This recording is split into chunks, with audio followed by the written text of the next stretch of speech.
Hello, and welcome to Lafayette Arts and Cultural Resources Department's interview with an artist. Today, our artist is Honora Wolfe, and she is an artist who I'm very interested in learning more about. She has a very interesting background.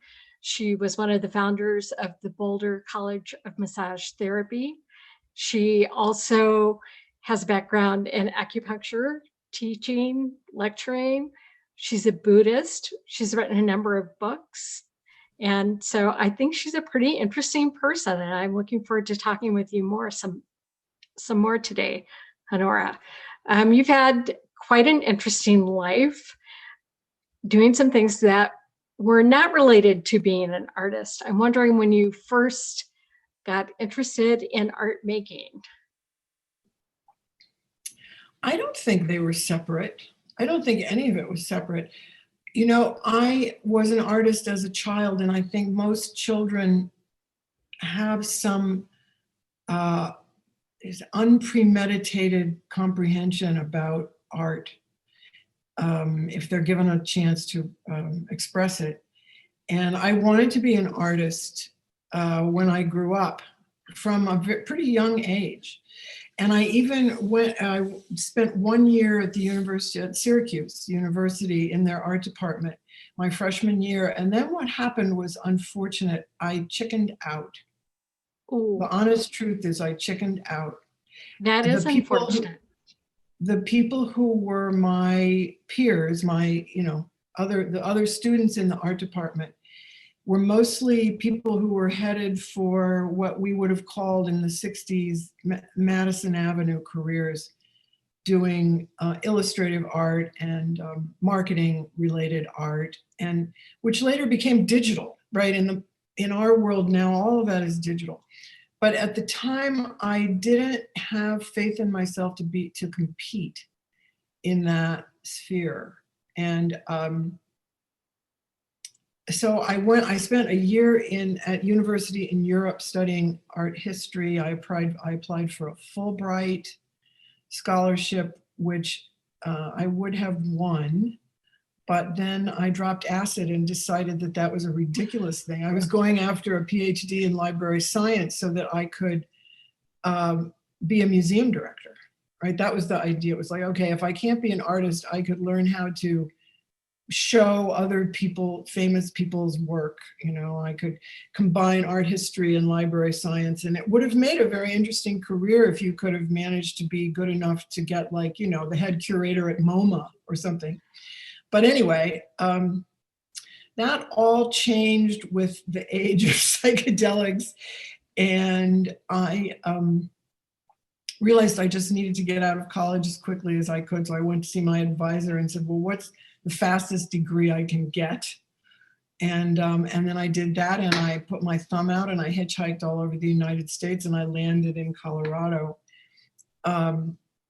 and proceeded to have a wide, vast career of all different kinds of stuff. I got connected with the people who were doing the community free school back in the 70s, which was an interesting experiment. I don't know if you were around then, Susan, but anybody could teach whatever they wanted. And the free school was a funnel. It was a facilitating machine for people to be able to teach classes and take classes in anything they wanted. And that was where I met a woman who was a very fine, very gifted massage therapist. And she had this desire to start a school, but she didn't have the skill set to be an administrator. She was like the least organized person on the planet that you could find. And so I agreed to take that on. And I found the money, I found the backer, I bought a 3-piece suit. I went and got a rich woman who lived in Martha's Vineyard to loan us the money. I got a desk and a, file cabinet in the back corner of the free school office to give me the space to start this project. In the same way that Marta Kern started the Colorado Dance annual, what's it called? The Colorado Dance Festival. And KGNU was a project of the Community Free School. And the community, the People's Clinic was a project of the Community Free School. The Boulder College of Massage Therapy was a project of the Community Free School. So there were these spin-offs of all Lots kinds. of exciting things came out of that. Yeah. Mo Siegel started his career in tea, teaching wildcrafting and selling bulk red zinger at the Green Mountain Granary on 9th and Arapahoe in 1970, whatever that was, 3. Okay. So it was a very fertile time. So yes.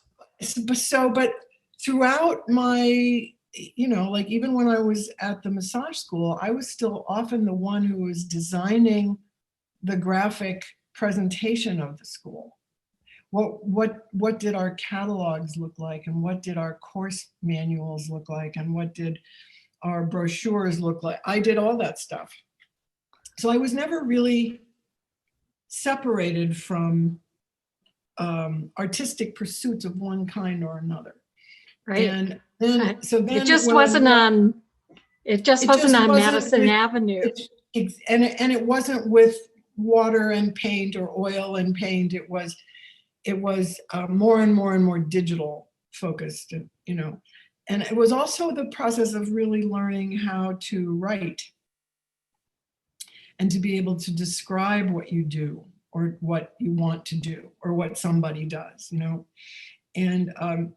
and then I met my husband, who was pursuing Chinese medicine, and he spent a goodly amount of time in China in those early years studying in Shanghai. And I helped him get his career off the ground. And I did all of that graphic art too, to help him build a practice. Before there was even a law in the state of Colorado, it was totally sub rosa for a number of years, right, because there wasn't a law that you could get licensed or whatever. But so then I got interested in the massage therapy that they did in the hospitals in China, and I went to China to study that form, and I came to teach it. And then I decided if I really wanted to understand the theory, I needed to complete my acupuncture education. And so I did that. And then my husband wanted to start a publishing company because he could read Chinese. And so we translated Chinese medical textbooks and sold them because there were hardly any books in English at that time, right? So then we built a whole business, and I learned how to design books. And many, many, many different pieces of software along the way to learn how to do whatever. So the artistic pursuits were always a sort of a part. And I also think, that there's not a separation between one kind of creativity and another. Being able to start and run a successful business is another kind of creative pursuit. I completely agree. And it's the same kind of energy as making a painting or a good apple pie or being a creative gardener or cook or household designer or any other kind of skill that is some combination of left and right brain skill sets. I always laugh when people say, oh, I'm not creative or I'm not artistic, because I think if you are alive, you are being creative and you're being artistic in some way or another. And that I'm with you, it far exceeds the fine arts of painting or needlework or any of those traditional ways that we think about our work. I think that's absolutely true. There's so many things that we have to do every day that can be done or are automatically done with a certain amount of creativity, whether we are aware of that or not, Yes. So I don't think that any of various career choices that were sort of somehow landed in my lap, or that I landed in their lap, were separated from becoming an artist. And it was about 20 years ago when my son graduated from high school, and I decided that since I didn't, that changed all sorts of things, as you may know. I don't know if you have kids that are grown up, but when your nest is all of a sudden empty, there's time for different things than there were before. And I started taking classes from a woman in Longmont, a watercolorist in Longmont. She's since moved to Whidbey Island off the coast of Seattle. And she was a professional working artist, and she made her living doing artwork that were sold in the stores, like the store at the top of Trail Ridge Road, or the store at the top of where you hike down into the Grand Canyon. So she transferred her paintings onto aprons and tea towels and mugs, and so she had figured out she got a contract with the state of Arizona Parks and Recreation, or whatever that's called. Or maybe it's the, I don't know, Arizona branch of the, the federal government, National Park Service. I'm not sure, but she was very, I never thought she was that excellent of a painter, but she knew how to make a living doing what she wanted to do. And she was hardworking, and I really appreciated that. And somewhere after, I don't know, maybe 3 months or so of painting with her every week, I somehow made a commitment to myself that I was going to put in the time and effort to master this difficult medium, at which I'm still working on that commitment to myself. And some days, as you know, it works out better than other days. But you just, one of the things, sometimes you only remember one or two things that a teacher says out of all the classes you took with them. The thing that I remember from Teresa was, she said, if you provide the quantity, God will provide the quality. So, sort of, how do you get to great saying, right? That you just keep painting, and you have to be willing to recycle a lot of paper, and you have to make a lot of experiments, and some of them are going to be awful, and you're going to try different directions, and you're going to study with different teachers, and and I've studied with some wonderful watercolorists. Notably, I did get the chance to spend a week studying with Charles Reed, who died last year, who was probably in the top 5 or 6 watercolorists in the United States in his life. He was truly an incredible painter. He was a terrible teacher, but he was an incredible painter. Sometimes you can learn things from watching someone work more than from what they teach. Yeah, you just have to, you had to sit behind Charles and watch him paint. And he also said one or two good things, in his classes that made a difference for me. And I didn't care for his palette, but his approach to painting was truly very, very interesting to watch. Don Andrews, who's a Southern boy, he's another really fine teacher. He said to all of us in class, he said, y'all got to watch out with yellow. Yellow's like the drunk at the party. It was like, so every time I pick up cadmium yellow, you know, it's like, is this what I really want to do? I think about what Don said about the, you know, about yellow. There are those things that kind of come back to you as you're painting or doing any kind of artwork that someone said to you that often can be good advice, but occasionally should be ignored. Occasionally has to be ignored. Absolutely. Yes. Absolutely. Once in a while, I make a yellow painting still. Yeah. And so what was it about watercolor painting that engaged you so much that you made that commitment to stick with it and to develop your skills? You know, there were a couple things I think about it. First of all, when I first took it up, I didn't have a studio. I didn't have a place in my home where I could just leave everything out and I didn't have to ever clean it up. I had no such space. And so the thought of trying to work with oils when I didn't have a place to do it, I couldn't even figure out how that would work. So at first it was mere expediency. It was just, this I can do because it's very portable. It's much more portable. Now I have a studio. I have a room that's, what is the size of this room? You know, 8 by 12 or 10 by 12 or something like that. And I don't ever have to take anything down or put it away. I can have stuff all over the floor. I can have stuff, whatever, you know, it's my workspace.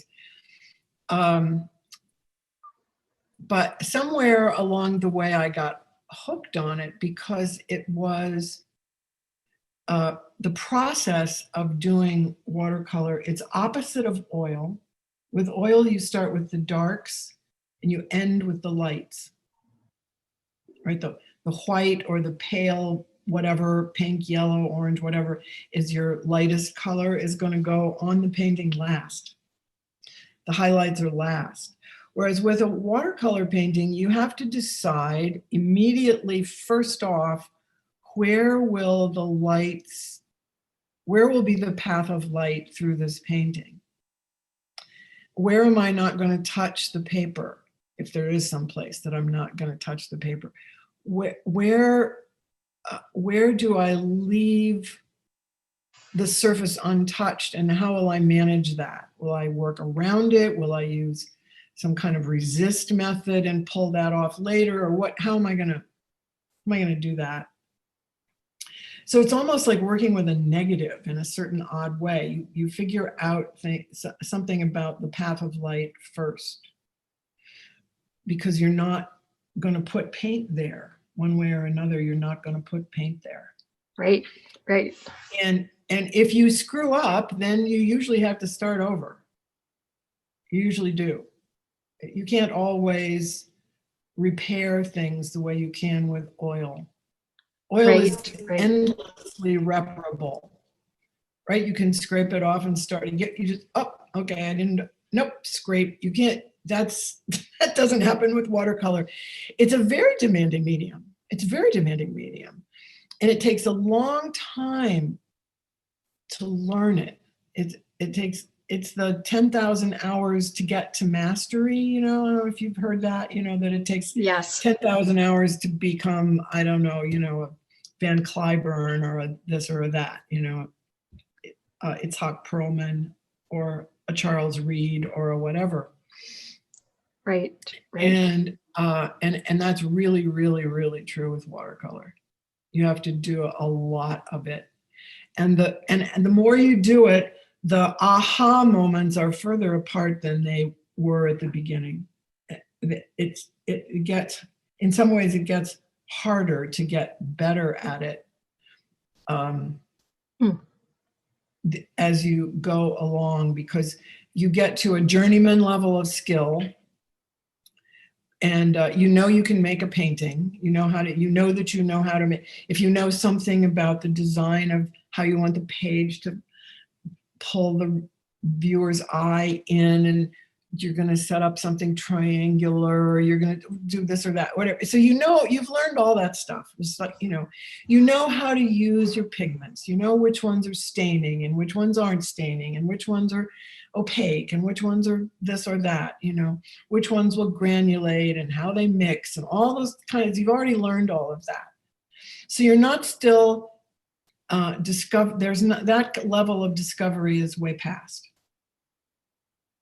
You have to practice drawing. And there was a comment by Franz Liszt, who said, if I don't practice for one day, I can tell the difference in my playing. If I don't practice for 2 days, my audience can tell the difference in my playing. And the same is maybe not true of painting, but it's definitely true of drawing. You have to be sketching and drawing and thinking about light and dark and all that kind of stuff. You have to do it you really need to do it every day. So I don't know, the combination of the fact and that it was an initially portable medium, and later on that it was so challenging. Who was it? The prime minister during the war, Winston Churchill, painted with oil. And he was quite famous for painting with oil. He never thought himself to be very good. And I suppose outside of England, not many people collected his work. But he said he would never try watercolors because it was way more difficult than oil. I think, so I don't know, it's a challenge. It's a challenge. Yeah. And who knows? I don't plan to take up another medium in this lifetime, but I guess you should never say never. Well, you certainly have been very prolific with the watercolor medium. And when we were in the process of hanging your show at the Collective, you were talking a little bit about how some paintings always feel more successful than others. And it's been interesting to me that almost every artist that we hang at the Collective has that feeling about some piece of work that's in their show, that this one is not quite what I wanted it to be. And yet that can often be one of the pieces that people who are visiting the Collective really, really like. Yeah. So it's interesting to me that what the artist appreciates and what the audience appreciates is sometimes not the same. Oh, never, because there's no accounting for taste, but the artist knows what they were going for, what they had in their head. Right. And not everything that I had in my mind for this show was I able to pull off technically. I wasn't able to do everything I wanted to. There were a few paintings that just came through and were not a struggle and were even somewhat joyous. Well, but people say, oh, it must be so much fun. And it's like, yeah, I don't know what to say to you about that. It's really not about fun. For me, it's not about fun. There's now, after years of doing this and after having sold maybe 200 or 300 pieces, for me, the purpose is the same as, phone banking for the Sierra Club or any other work that I might do for the environmental causes that I support. The watercolor has simply become a part of that process. And, I could have an administrative job at a nonprofit organization. And on other circumstances, that may have been how my life went, because I was an adherent of climate science and supporting the Endangered Species Act and the Clean Air and Clean Water Act, all of which were passed by Nixon. You know, right? These were all in the early 70s. These were passed by Nixon, which is an incredible, which a really interesting thing to think about. Nixon was an environmentalist, whatever he may or may not have been otherwise. He got something about the science that he was being told. I was a supporter of Al Gore for the same exact reason in the year 2000, that this is not something that we have the luxury to ignore. And the fact that many people don't believe it or don't care is stunning to me. I just don't even know what to do with that's just, it's, you know, I can't process that. And now that I'm a grandmother, it's even more important to me. And it's really the only thing I want to do with my art. It's really the only thing. And that's what I have done for the last 5 years. Yeah, let's talk about that some more.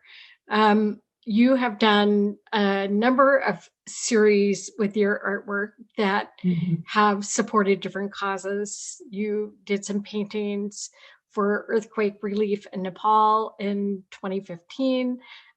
You've done some in support of Syrian refugees. And this particular show, One Wild and Precious Life, is based on endangered species and endangered places. Can you talk a little bit more about that connection between making art and wanting it to serve this bigger cause, and in particular for this show, the endangered species? How did that rise to the top this year as this year's kind of effort you wanted to make? Well, I don't remember exactly whether it was the end of last year, maybe, that report came out about how many species are endangered. There are over 41,000 species right now on this planet that are either threatened or endangered. Threatened is a less severe moniker than endangered. And then there are those who are critically endangered, like the painting of the Philippine eagle, which are these huge birds. They're like the size of humans. They're huge birds, but there aren't very many of them left. In any case, I have always liked painting animals. And it's not that I'm averse to landscapes, and people like to buy landscapes, but landscapes aren't. Last year I focused on, or 2 years ago, I focused on landscapes because I did a fundraiser for Wild Foundation, and their whole MO, I guess you'd say, is that they want to save at least a third of the planet as wild, which is why they're called Wild Foundation. The whole point is a third of the planet needs to not ever be developed, period, full stop. It needs to not be developed. Right. And so they go around trying to work with governments around the world to encourage that and to show them the science around that, and et cetera. So all of those paintings mostly were landscapes, right? And I was bored to death with painting landscapes by the time I finished that show. Whatever, I sold all of them. It was great. It was, I felt very pleased and thrilled that it was successful and blah, blah. But then I got asked to paint for the Year of the Bird, which was the year before last. And Martin Ogle, who works, or did work at least, in the Parks and Rec department in Lafayette, got involved in that. And it was a little still show doing that of birds, because the current administration wanted to remove us from the Migratory Birds Treaty, except that it's a treaty and the Senate signed it. And nobody, you can't, the person in the Oval Office cannot just say, okay, we're done, we're out of that treaty.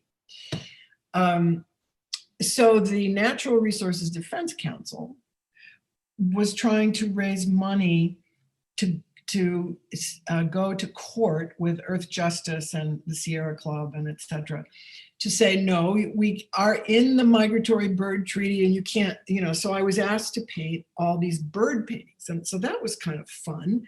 And I really got into that project. And I had a wonderful time painting all those birds. And I had never painted birds before. I mean, I had to really sort of like bird anatomy and kind of, I had to do a lot of drawings of birds to do these bird paintings because I wasn't really very good at birds. But that kind of led me more in the direction of painting animals. And it wasn't that I had never painted animals, I had, but I just decided that I would focus on that for a while. And then the opportunity to do this show, through the collective arose. And I decided that was what I was just going to focus on was, the animals that are endangered and the habitats, at least some of the habitats where they live.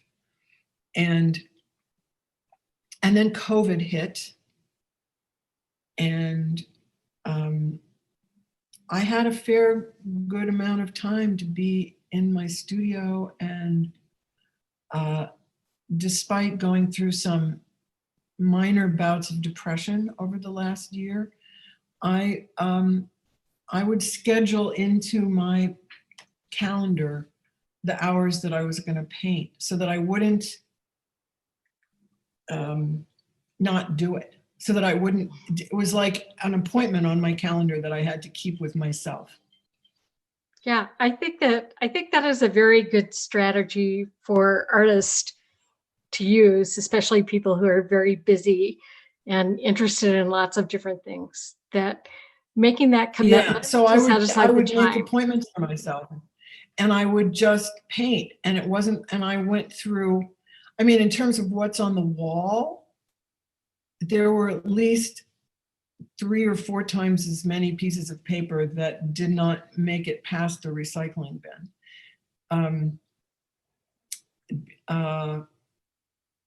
Because it was a struggle to paint. I wasn't in the mood to do it. I didn't,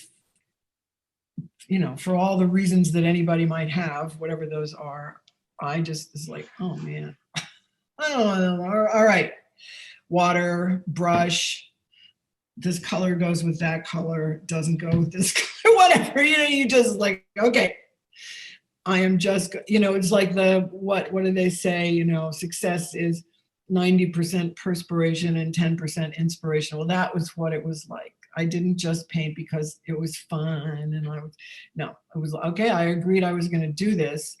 And in some ways, it was really a good thing for me that I told Rachel and you, okay, I'll have it done. And I figured out how many paintings I had to do per week. I really did. I just was like, okay, I have these many weeks. This is the schedule that I have to stay on.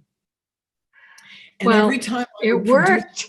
Every time I would produce a painting that I was willing to show anybody, and I would count them again. I'd go, oh, I'm up to 9, now it's 12, whatever. But, animals, it became it was the next goal was to try to, even if I couldn't do everything I wanted to do, to try to make the paintings be beautiful enough that people would look at them and maybe want to help save them. That was really the bottom line. If they were beautiful enough, instead of going to the zoo to see the whatever lion, that maybe people would realize that we all have to pull together in order for the great loneliness that Chief Seattle talks about to not arise within us because we're all alone on the planet. Yes. So and I don't want my grandson to experience that. So Yeah. it's personal, it's public, it's communitarian, it's religious. It's, also, there are all kinds of messages from the Dalai Lama about the rights of other creatures to be here, and that we don't have somehow any superseding rights over them. And the fact that we don't realize that is part of the problem. And so for me, yes, it's communitarian, it's religious, it's planetary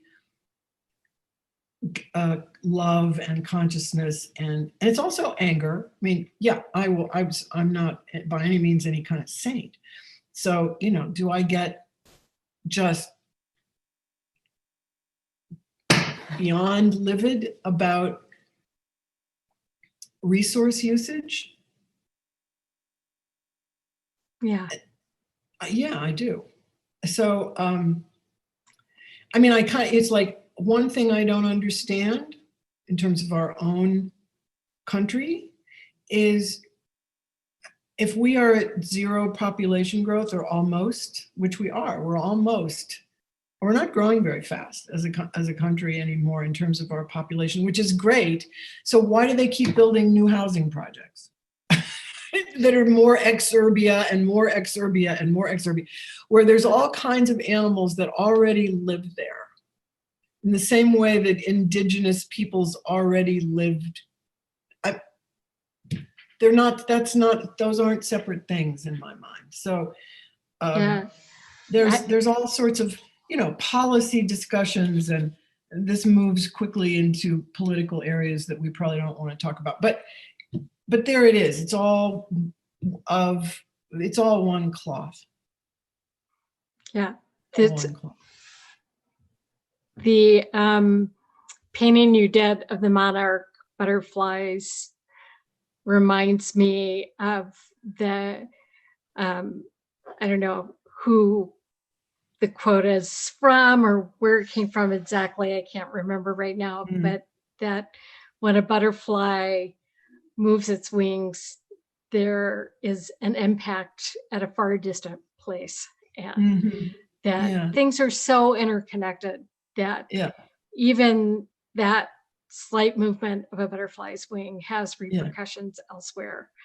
And I think we do tend to forget to think about the whole of everything. Yeah. There's a concept in the Hindu religion called Indra's net. Indra being one of the chief Hindu deities. And that in the concept of Indra's net is that the net is three-dimensional, and it is that pulling one thread on the net affects the whole net of the entirety of creation, which is the same concept as the butterfly effect. It's all that it is. We are all one thing here, and we aren't separate from each other. And as Chief Seattle says, what befalls one species befalls all of us. So it's enlightened self-interest for us to do every possible thing that we can as humans to not take more than our share of the resources that all life depends on. So the decision to paint animals was pretty all-encompassing, and it actually felt like a big responsibility, which made it even harder. It's like I wanted them to be beautiful, and I wanted them to touch people deeply. Well, they are beautiful, and I think that they will touch people deeply. I hope so. I hope so. Would you talk a little bit about the paintings that are at the collective? Are also included in some note cards and a calendar. And you also have plans for anything that you sell from this show Would you share with our listeners Uh, what will happen with the well, proceeds from? I do a calendar every year. I do calendar every year, at least one. Sometimes I've done more than one because I've had different spiritual teachers ask me to do calendars for their own fundraising, and so I've produced, I don't know how many calendars at this point, lots and lots of them. But a calendar is first of all, it's an optimistic gift. It assumes that a year will pass. I'll still be able to read what it says, whatever the quotes are on the page in December. We will be here and we will read those quotes.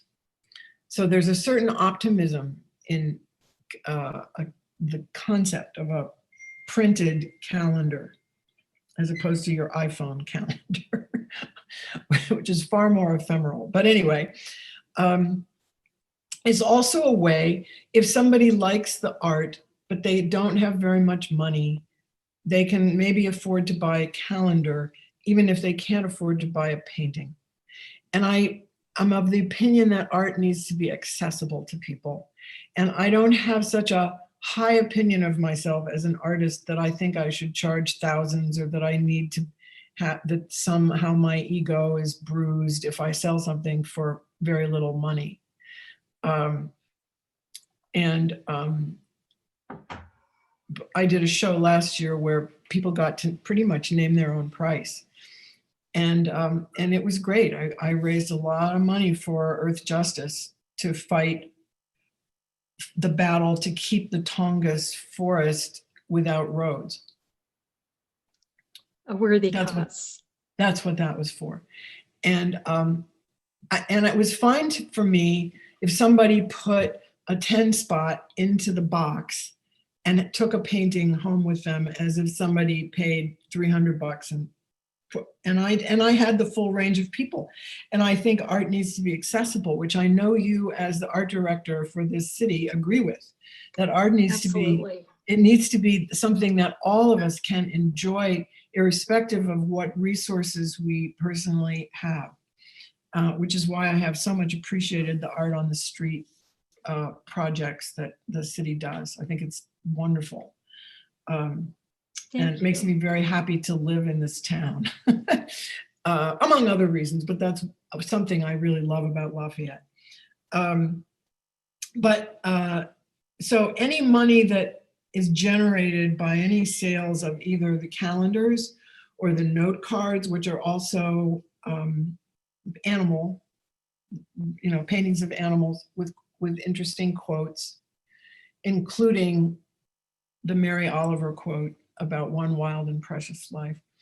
All of that money, beyond whatever it cost me to make the thing, so if it cost me $1.50 to print a card, if I sell the card for $4, the remainder of that money will go either toward, in this case, the International Fund for Animal Welfare, or I am a member of a Sierra Club, and I am a strong supporter of Earth Justice because they are the lawyers who fight these causes in the courts, and we need those lawyers, and we need to support them. So those are the kinds of causes that I support. I'm also a member of World Wildlife. I'm a total, bleeding heart. So that's where all the money from any sales of anything that I have produced, if I sell anything, that's what I am blessed to not need that income in order to put food on my table. So at this point in my life, that's what I want. That's what I want to do. That's what I'm doing. And that's what I'm trying to do every day. And I think that your point that it's great for art to be accessible is something that you really live by.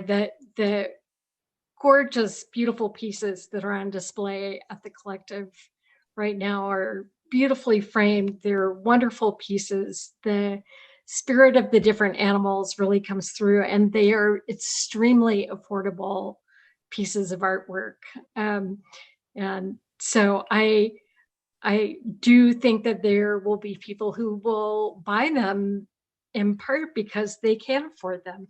Well, Lots they of don't times, do me any good sitting in my closet waiting for somebody who's got $1,000. I mean, that's stupid. I don't have, it's not, that doesn't help anybody. It doesn't help me. It doesn't help the animals. It doesn't help the organizations that are trying to save the animals. And it doesn't help the potential buyer, because what does any artist want? They want their work to be on somebody's wall or pedestal or dresser top or wherever they're put, you know? yeah. And so that was another painter that I studied with, who was telling us about how he lives in Maine, and he would go to the street, he would do the street fairs in Portland that happen every week all summer long. They have street fairs, and he would charge somewhere between $5 and $100 for all of his pieces. And he said, you know, unless you're Picasso, what is it you think you're doing? Get the art on people's walls. That's the whole, that, right? You know, and Right. I really took that to heart, not to overcharge for my work, that it's not, it doesn't mean that I don't think that anybody likes what I do. Because people do like what I do. I've sold a lot of paintings. Somebody must think they're not so bad. I don't know. You know. So my professional opinion is they are lovely, wonderful paintings, and I think it is lovely and wonderful of you that you have chosen to take your energy and passion that you have for making the planet better, and used this skill and this ability to create resources that you can pass on to organizations that are doing that big and important work. Yeah. And at the same time, you're putting artwork that is inspiring into people's homes. And I just think that is very admirable, and And that's a the very part for interesting me. approach. That's the part for me that's where the fun is. It's not in the production. The production of the work is hard work. You don't, it's not like you just get your brush out and doodle around. No, it's what you have to think, you know, and it's not that much different from the math homework, actually, in some ways. You know, it's like, okay, what am I doing? Let's think about this. Let's do some sketches first. Let's, you know, and there are many pieces that I painted 2, 3, 4 times before I got the one, the puffins. Every puffin, I did 4 paintings of puffins, and they all looked like cartoons. They were terrible. And I was just going, oh God, this is useless. Start again, start again. Think about this. How can you make these look believable and not just cute or funny or unserious somehow? They need to look like themselves. And they are funny looking creatures, no question. Yes, But, yes, it you is know, an interesting dichotomy to try and do that with creatures that are are are funny looking. both Yeah. beautiful but really pretty amusing. Yeah. Yeah. The pangolin, I painted the pangolin, I don't know, 3 times before and I'd get almost done, and then I would screw up, and it would be, oh my, okay. All right. So I should, I hope that there are lots of people who will watch this interview and who will take away the reality that artists do not make a masterpiece every time they sit down at the easel. I think that I think there is this mistaken idea that yeah. if you have to work at it, or if you have to take several attempts at a subject before you feel like you've gotten it right, Mm-hmm. that somehow you're not an artist. It is like baking bread or building a fire, or even making your bed in the Mm-hmm. morning. Yeah, it's work. It's It's definitely work. There's there's thought and um, a certain amount of love, and you really have to do your best not to get trapped in any kind of hope or fear. You do the work, you do your best. Sometimes it comes out, and once in a while, like I would say maybe the little British Columbia forest bear, something comes out that you feel that you were touched by a little bit of magic, and you really did something very, very nice. And then, and then when you sell it or give it away or do whatever, then you have to have faith that there's more where that came, wherever it was that came from. There are more of those, and you can let them go with some kind of joy and equanimity, and just keep painting. yeah, yeah. I have just a couple of more things.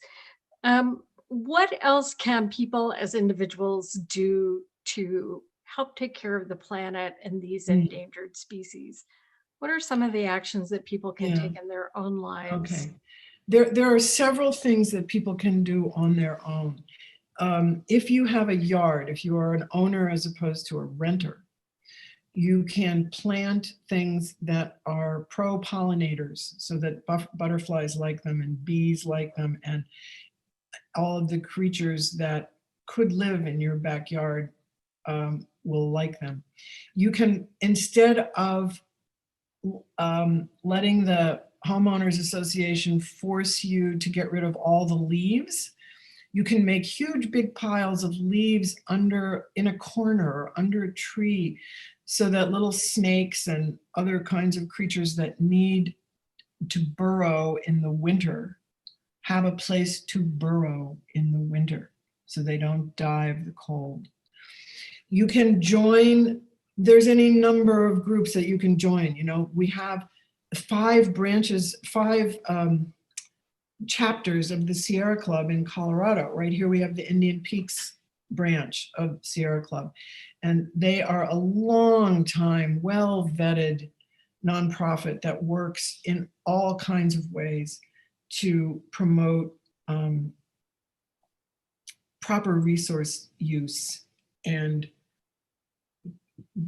from water to lowering our plastic footprint to nanoparticles from clothes that we probably did not need to buy, to etc. And they put out a great publication every month with all kinds of tips on how to lower your footprint, that one more little tiny step. Plastics in the ocean, there are all kinds of groups that are working on that project. My favorite one is a company called TerraCycle, TerraCycle, that makes plastic things that can't be otherwise recycled into all sorts of other stuff, like road beds. Road beds, why not just squunch that stuff together hard enough and make it into a road bed, right? Instead of it ending up in the middle of the Pacific Ocean. Okay, so there's all those kinds of things that you can do if you have the resources.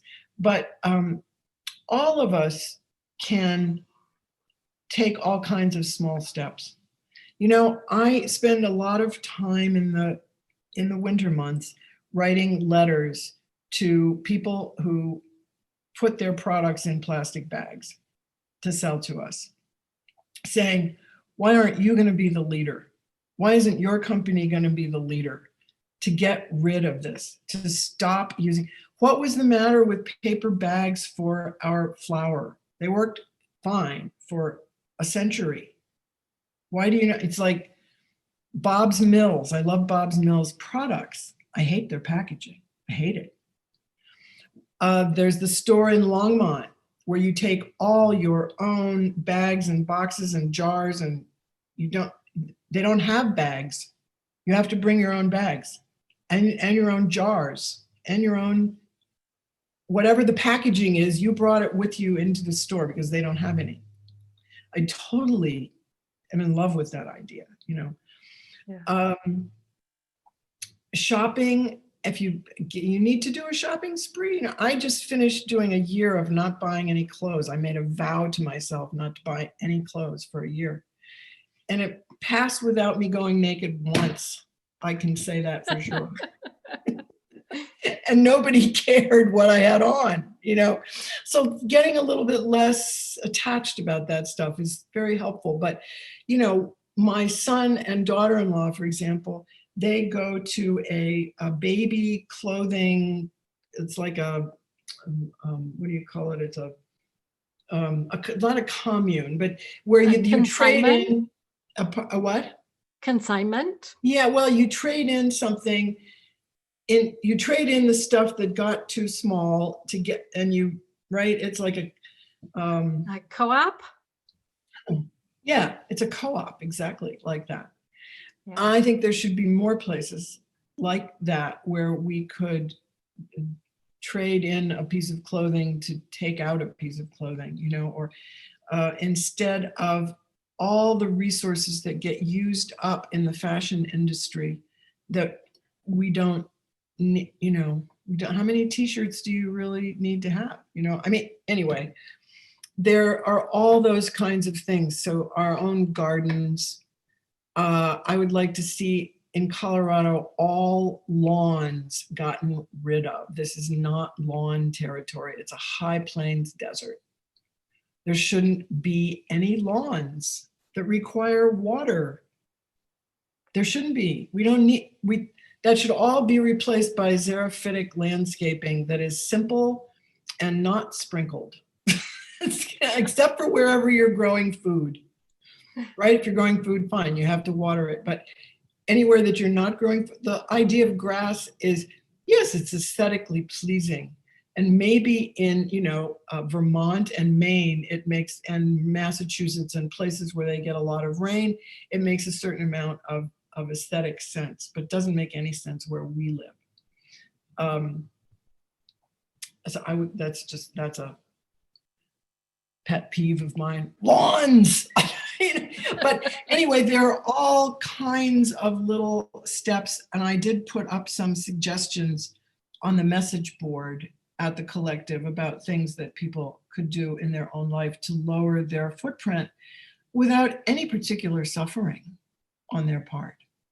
I'm not asking people to suffer or to be hungry or to not enjoy their lives, but there are a lot more important things than your next trip to Macy's or Target or Kohl's or wherever, you know. And most of us use more resources than we need to, if we think about it. So if everybody took one more small step, it would make a huge difference to stop the plundering of the other creatures on this planet for no good particular, no reason that's going to make us have more joy in our lives than if we didn't do it. You know, I mean, I remember when I first moved here and I was very poor, really poor. I arrived in Colorado with $400 and an old beater car, and I was fine.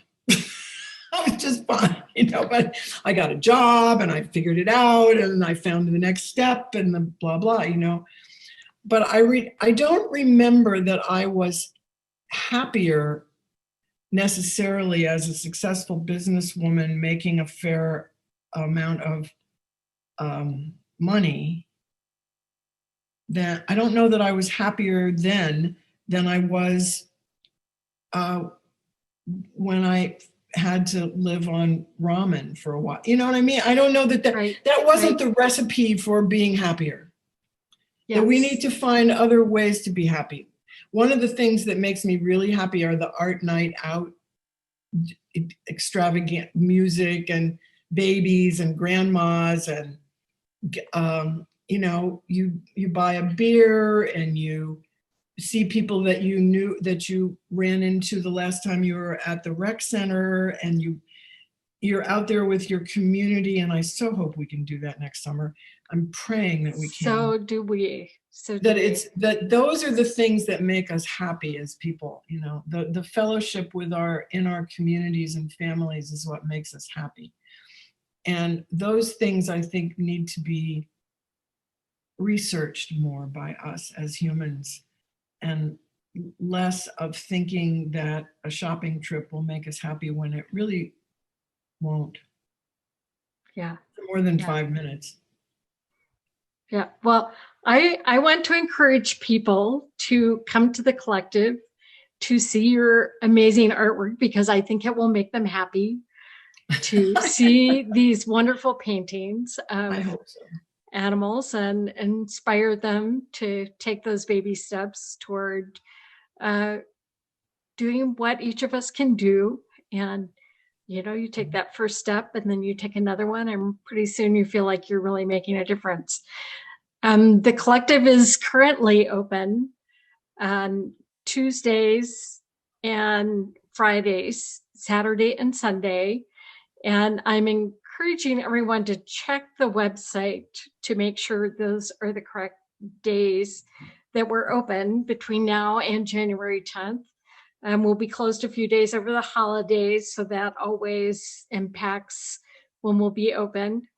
And we have COVID spiking in Boulder County, so there is always the possibility that we would have our hours reduced from what they are right now. But I hope everyone wears their mask, washes their hands, does everything they can to avoid the spread of this disease, so that places like the collective and the rec center and other great venues around can be open. And but our health is the most important thing. And so